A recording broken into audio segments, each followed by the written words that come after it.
Obasanjo got over 90% of the votes in the entire Southeast. That's why the fact that our own revered leader, Ojukwu, was contesting.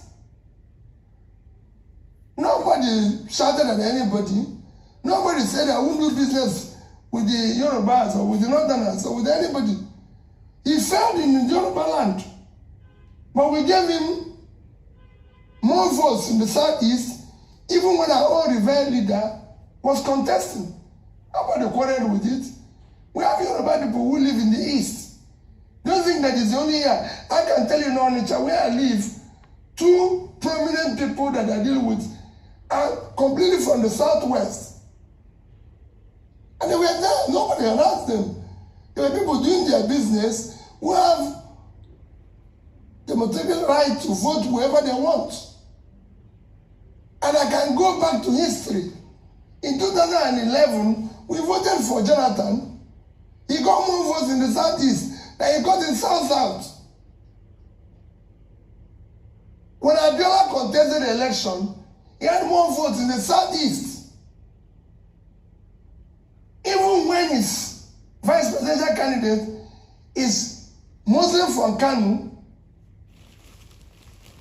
and from I don't know where King became again, maybe from the north. When Tofa had an Igbo man as vice presidential candidate, a respected Igbo man, yet Abiola won. And when that election was annulled, go and check the principal and people who actually lost more in Nedeko. It is the Igbos. We lost more in Nedeko. It is the Rafobians of this whose business were ruined. Go and check it. So when people bring what is not there, so who are those who voted for me in Abuja? Were the Igbos? Nobody got 25% in Abuja among the two parties. Is it the Igbos who voted for me in Jos, in Plateau? Is it the ones in Nasarawa? Is it the Igbos in occupying Nasarawa? The governor of Nasarawa said I won't get 10% of the votes in Nasarawa. The governor of Kaduna said I won't get 2,000 in Nasarawa. In Kaduna, I got 300,000. So let us not, and 300,000 Igbos in Kaduna. So where does this start? It's just people. I'm appealing to people for the interest of Nigeria. Today, we have a Pakistani as mayor of London, and India as prime minister. And they are doing far better than we're doing. In this place that is not even working, we're still trying to divide ourselves based on, and that's what we're trying to remove. It is this rascality, it is this structure we're trying to remove that brings this hatred, which we must remove in this system. So that the system can work. When people can no longer compete based on character, competence, compassion and capacity, they resort to ethnic, religious, and be shouting, oh, Peter campaign on religion, oh, Peter campaign on, but they are the ones doing it. I've never in any way told anybody in any church, in any gathering, vote for me based on this. I've said it, do not vote for Peter to be based because of this party is from the Southeast. People voted for me on the issue of somebody being young and modern. Is laughable. Is actually, we should actually stop people from being old and contest. If I have my way, if we can retire our bishops at 70, retire our professors at 70, Supreme Court at 70, it's time we put age for this our politics so that people can also retire. Because there's a reason why we say at 70, 75, people should go and rest. So let us, is these people that are saying it that are bringing confusion? Age of 40 is age where people are becoming or became president in America the world biggest economy, 25 trillion, and you're just 400 billion. And you're talking about age. That is the right age, the right background, the right education. We've been talking about the presidential election. But your party, despite the criticism that you had no structure, you had no representation in the National Assembly, ended up getting into the National Assembly. 6 seats in the Senate, 34 in the House of Representatives. I would like you to comment on that. And then second, this issue of INEC not allowing you access to inspect election materials.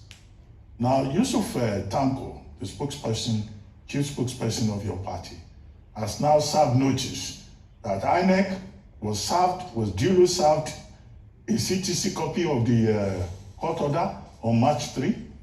INEC was reminded on March 6, and that the only option now available to the Labour Party is to picket to INEC offices nationwide in a peaceful protest, he says. It has also occurred to the party to seek the option of going back to court to make it clear to court that INEC is guilty of contempt, is contemptuous of the court order, or the only measure you want to adopt is that of the peaceful street protest to INEC offices. Those two issues. Thank you, Dr. Abati. We'll apply both. Because you have a situation where you cannot even match. You know, INEC is an institution backed by law. The court have given an order, a ruling. They are not obeying it. Where do we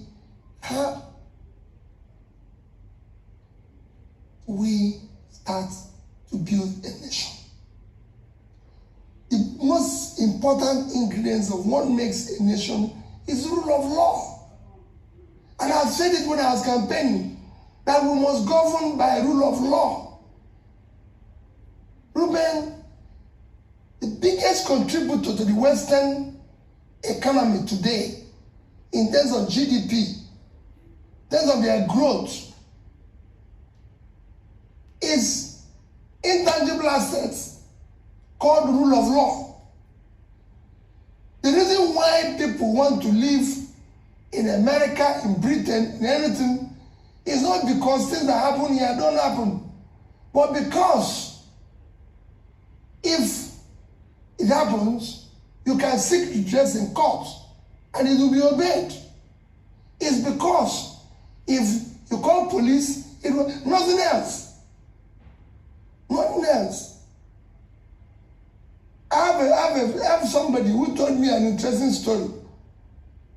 He said he had a wife in Nigeria, and he would shout at his wife, do whatever he likes, and then suddenly something happened and he went to the UK and he shouted and the wife called police, and police came and he was still shouting in front of police, and the police told him that he shouldn't come near one mile radius of his house because of the way he's behaving. He didn't remind them that he paid down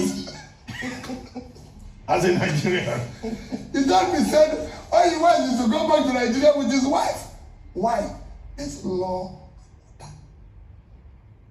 And that's what we are lacking here. Ruben, we must live in a society that is organized. Today, with the way Nigeria is, considering how bad things are economically, what the world expected of us in 2023, there was so much expectation, is to have free, fair, and credible election where the new government will come to start. When you talk about people say low-hanging fruit. The number one low-hanging fruit here is to start governing by rule of law. If you start it, you start changing this country. And that I'm committed to. And I'm urging INEC to please help the country. The image of the country today strategic importance in Committee of Nations is being put into question by all this rascality. National Assembly elections and how For you me- intend to leverage on For that me, victory. is I thank God that we were able to get the number of seats we received. I hosted the candidates after they received their certificate and urged them to know that we are committed to a new Nigeria and we must do things differently. We must support what is right. We must go there to work hard and everything. And I'm sure they will. We also said we have a retreat after this. Will be the things we need to do going forward for Labour Party. For them, we need to build a democratic institute that will be able to teach people what their job is all about and what they're expected to do. It is not just you've won an election. It is now time for you to be part of the confusion that exists, to make it transactional. We now want to leverage and talk. We're talking with different organizations, different countries that can help us to build a proper democratic institution that will teach our people, including me, what governance is all about. All right, great point. Now, I just want to ask, following that you received or you hosted the 40 Labour candidates who emerged winners for the National Assembly elections. So people have asked the question, or some of your critics have asked, not the same process as with the presidential election, because you're saying that what you're going to court for is to challenge the process by which the president-elect was declared winner. So is it the same? Why have you accepted the results of the National Assembly elections in favor of the Labour Party candidates and not accept the same process, as it were, that also had the president-elect emerge as winner? And the second part of the question as well is that there are also questions around your support of gubernatorial candidates. So a case in point is in Enugu, where you have Chijioke Edoga and Frank Oweke Jr. of ABGA Party. There seems to be some, lack of agreement in your party as to who to support in that state. I'd just like you to clarify that today. Okay, very, very good question. Let me tell you in Enugu, let me start with the issue of Enugu. The issue of Enugu is because the Aisha Yusuf tweeted in support of Frank Oweke. Let me clarify to you now.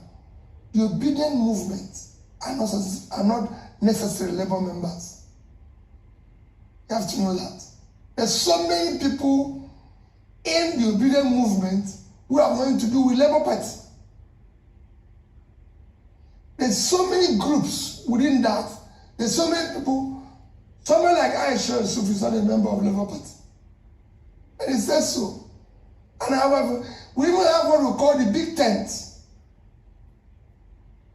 which is where everybody is gathered. I have people who are supporting me today as a presidential candidate who have nothing to do with Labour Party. People like Atido Peter Side, for example. And I have many people of that they believe that I can do this job. And I'm sure there's so many of them in their rise who are not members of Labour Party, but they believe in what I'm doing. So they have right to also choose who they want to support. Based on what I said, it's a choice. But as a Labour Party, which I'm a member, and again, the party is far more prim than any individual. I'm just a member of Labour Party.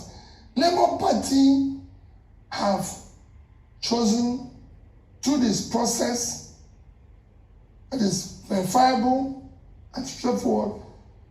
Chijioke Edoga is our candidate. And that I stand with, because I'm a member of Labour Party. The obedient members of obedient family have their own choices. I can't question them.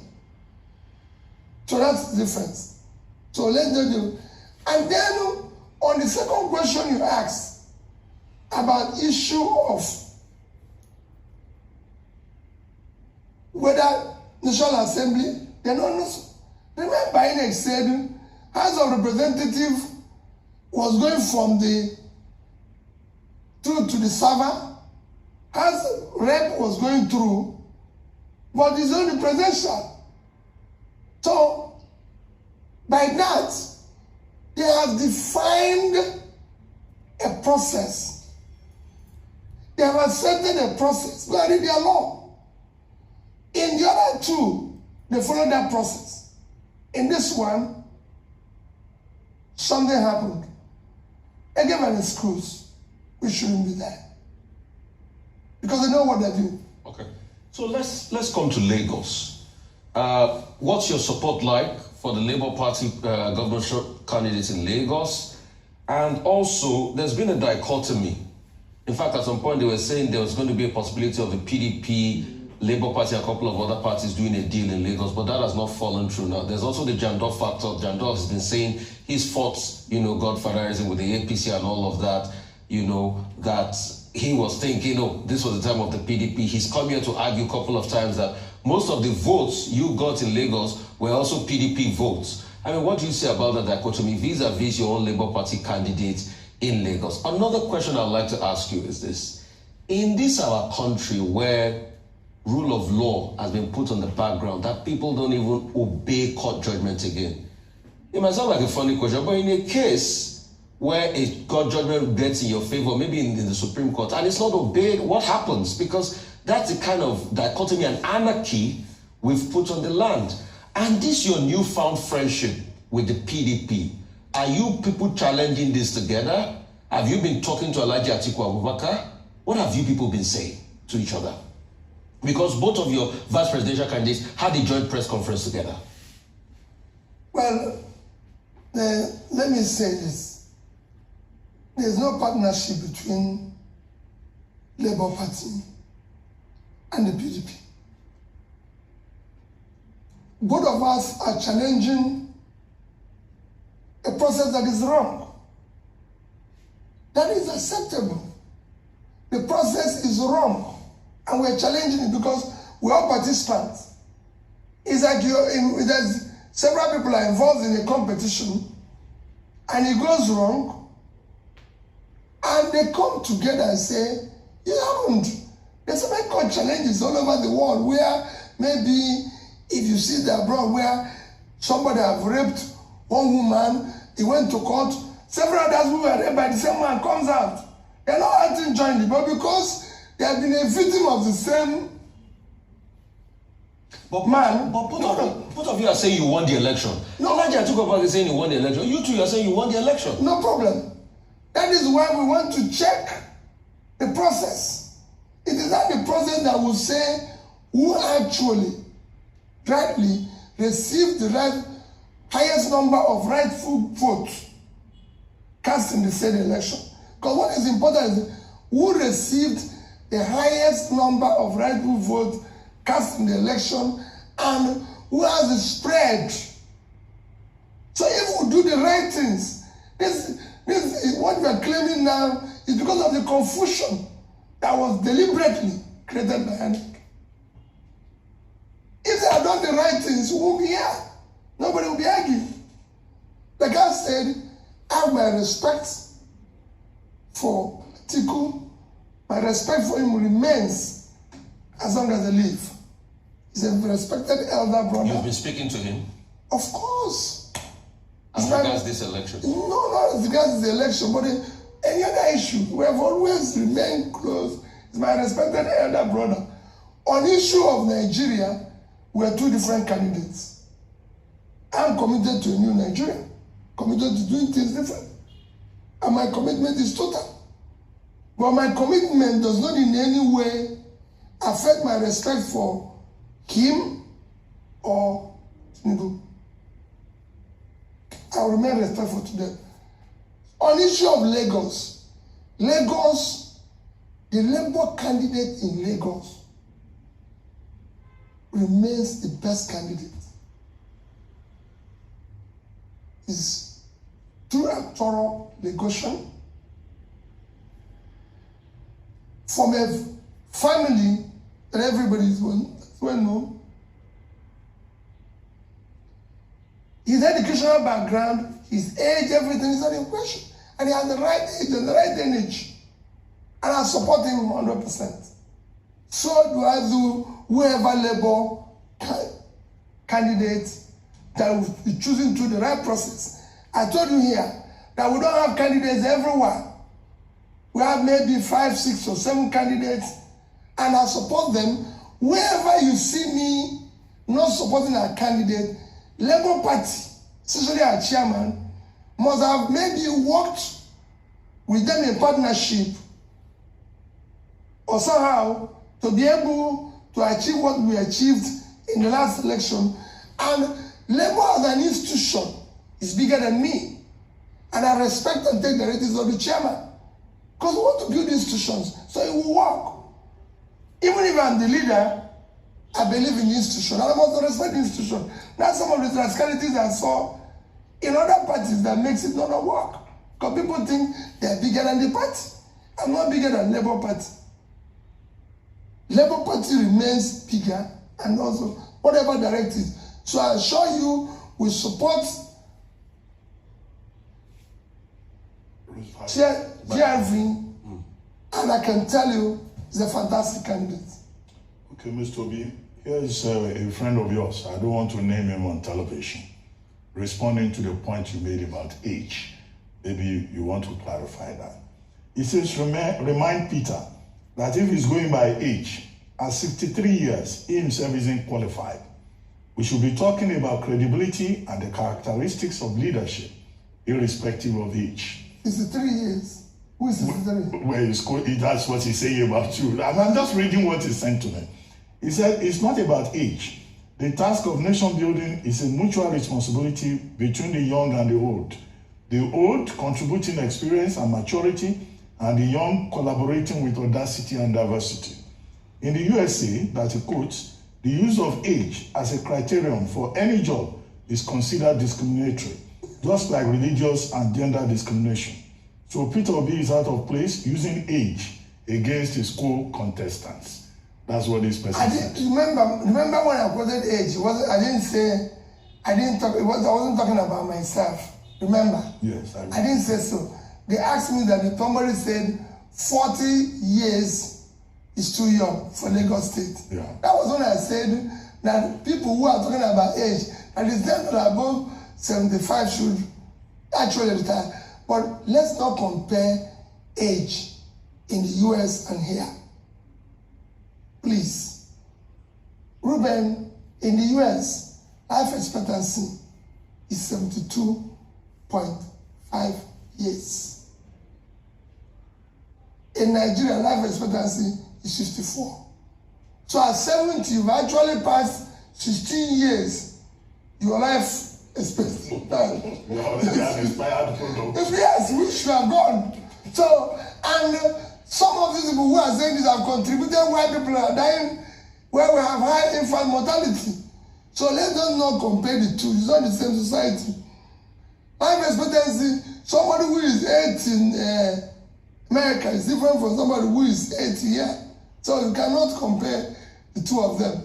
I'm not going to go into life expectancy, but I assure you, I'm not 63 years old, Ruben, as maybe right, maybe wrong. My affidavit letter, which as secretary alarm my mother gave me since 1970, is that I was born in July 19th, 1961. On what market day was it? So if anything is wrong, For the benefit of the one asking the question. if anything is wrong, I hold my mother responsible. But she's been a wonderful woman. I didn't have the privilege of my father giving me any, so it's my mother who gave. So if you follow it, Ruben, I'm still going to be 62 in this July.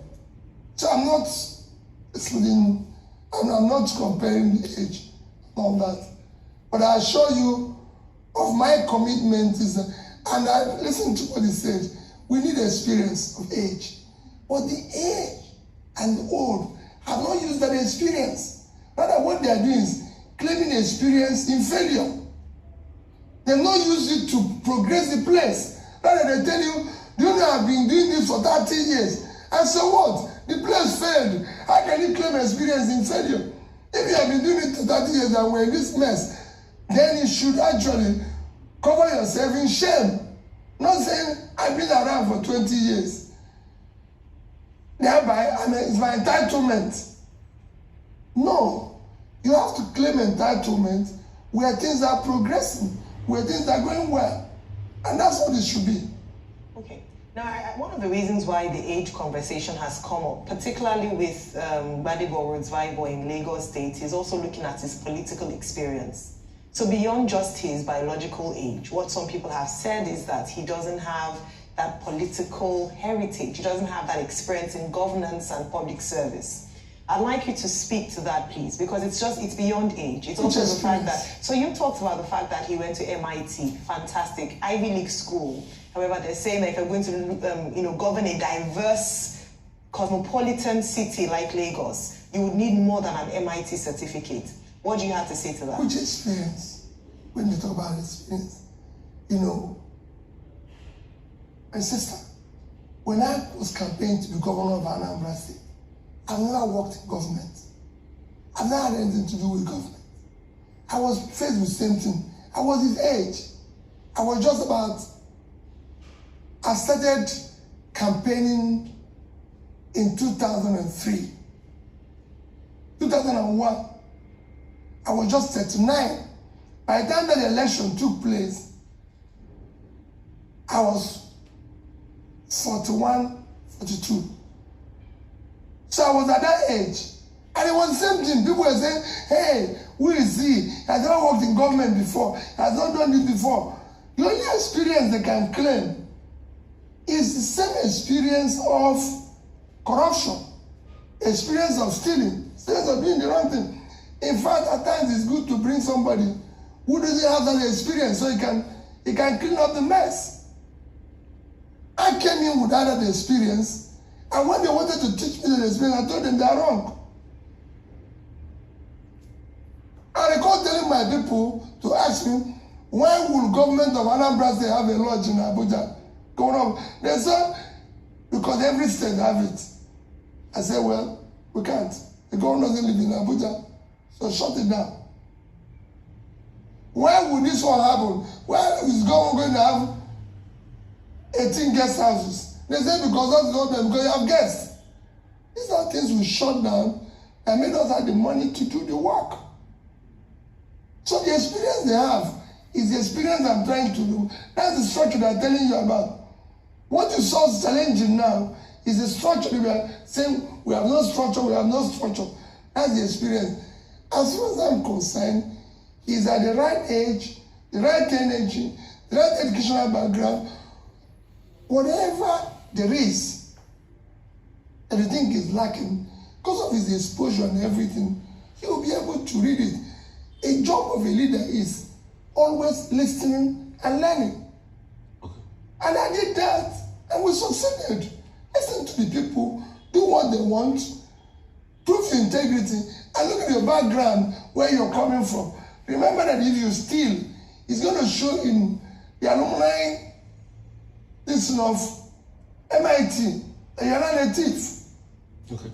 Okay, real quickly, so just to get it clear, you were born in 1961, that means you're going to be 62 this year. Yeah. Secondly, I'd like to ask, what is now the level of your relationship with Governor Soludo of Anambra State? Because we remember the brouhaha about the letter that was written then. We remember all that transpired. And the fact that the words were, oh, you are not prepared, you are probably going to hinder, the Igbo chants and things like that and all of that. And what's your reaction to people that call you an Igbo presidential candidate? I win only 2 states. I win only 2 states. You said you win only 2 states. Yes, but you've won more than 2 states today and you're challenging further. So what's your reaction to all the things Governor Soludo said? And what would you like to say to Governor Soludo now if he's watching with all of this that has happened? First is that Governor Soludo remains number 1, my respected elder brother. Always. He's my governor, so I respect him as my governor. And I always remember in prayers that he governed the state very well, because at the end of the day, I live in Onitsha. If anything goes wrong, it affects me directly. So I always remember him in my prayers, and I always wish him well. We never had any agreements. His political understanding or his stand does not in any way affect me we're family and will remain family. And I will never in any way make comments, everything. Whatever what he said, like I said when he said it, he's a professor and a trader. So two of us have different ways of reasoning. You can't expect a professor, a trader to be thinking like a professor. Neither will a professor, but that's where we are. So there's no problem between the two of us. We are friends and we remain so. Well, for this, on the other, it's what you mentioned about the issue of age.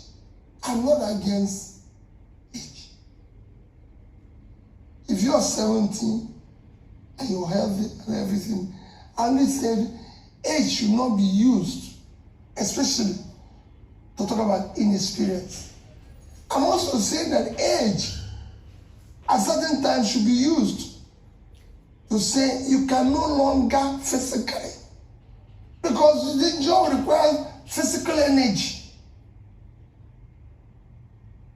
I can tell you, when I ask those who know me very well, I used to go travel to London and back here 3 times in a week. I arrive in the morning, come back in the evening, arrive in the morning, come back in the evening. Today is not possible. I was doing it when I was 30s, up to 40. Today, I probably need to break it. So if I get to 70 something, it won't be the same thing. If there's anybody who can move anywhere, I went to not just 36 states when I was campaigning. I went to over 100 places. If I go to your state, which state are you? Ogun State. Thank you. Go. I'm the only person who went beyond one. Listen, if I go to Ogun, I'll visit another place. But I went to Oyo, I went to Ogbomosho, I went to Oyo State. I went to Adamawa, I was in Numa, I was in Mubi, I was in Medugri, I was in Biu. I went to Edo, I was in Auchi, Uromi, and this. It was possible. The other candidates can do the same thing. They can't knock themselves. It has to do with physical energy. Well, Mr. And it's important. We have to begin to wrap up now. Thank There's just one more thing for you to respond to. There's something circulating on social media over the weekend that you were a member of the Association for Better Nigeria that supported the annulment of the June 12, 1993 presidential election. And they've been passing it. In fact, if you circulate it, it will say forwarded many times. So were you with Aton Zeribe, who led that movement at that time? In 1993, Ruben, I lived in England. I had nothing to do with politics. I never even, in 1993, my business was between here and the UK. I was living in England with my family. You know, if you want to know, my son was born in 1993, December. I'm going to check his birth certificate. He was in England. Today, go and check it very well. So my daughter, go and check. There were primary schools in England. They can't have little people who are in primary schools in England. And I'm in Nigeria, doing better Nigeria. Well, my wife lives there. So who are they living with? So the people do all sorts of things. I was not involved in politics. Never even voted as at that time. You know, I was actually probably a businessman contributing to building a better Nigeria, involved in supporting Nigerian in different areas. Just like I said, I supported Abiola when he contested because I listened to what he was doing, and I was doing so in my capacity in different ways. And when he failed, especially in Ndeko, there's other people who are involved in it, like Rafobia, whom I mentioned, or Leighton and the Bisican, who will tell you they know me and everything. So I don't know what.